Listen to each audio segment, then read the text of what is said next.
The bag is too heavy to carry, rewrite the sentence using so that. The bag is too heavy to carry, rewrite the sentence using so that. এই সেন্টেন্সে so that দিয়ে join করতে বলেছে, তার মানে এই টুটা আর এই টুটা উঠে যাবে, উঠেছে সো দ্যাট বসবে।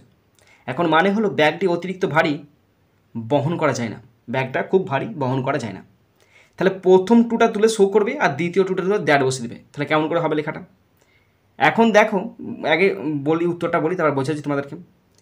তাহলে কোশ্চেন ছিল the bag is too heavy to carry, তাহলে উত্তর হবে the bag, B A G bag, is so heavy, HAVY, the bag is so heavy that it cannot be carried, CARRIED, carried. Stop. The bag is so heavy that it cannot be carried.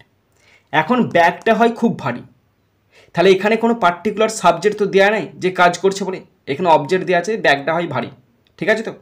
এবং ভারী মানে কি, কেউ বহন করতে পারে না।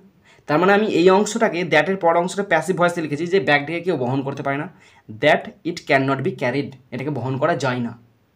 এবার যদি এটাকে প্যাসিভ ভয়েসে না লিখে যদি অ্যাক্টিভ ভয়েসে লিখি, সেটাও দেখাচ্ছি তোমাদেরকে, এইটাকে বুঝে নাও। মানে the bag is so heavy, এটা হয় খুব ভারী, এটা তো সিম্পল সেন্টেন্সে দেওয়া আছে।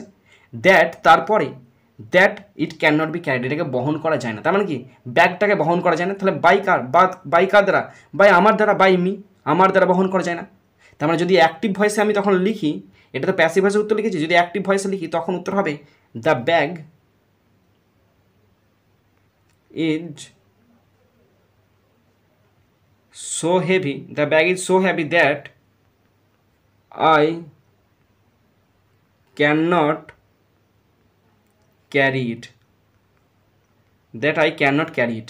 দেখেছো, এটা কিন্তু অ্যাক্টিভ ভয়েসে লিখলাম, আগেরটা প্যাসিভ ভয়েস ছিল that it can not be carried, এটা প্যাসিভ ভয়েসে আছে, এবং এখানে এখন যেটা লিখেছি সেটা অ্যাক্টিভ ভয়েসে, I can not carry it. The bag is so heavy that I can not carry it.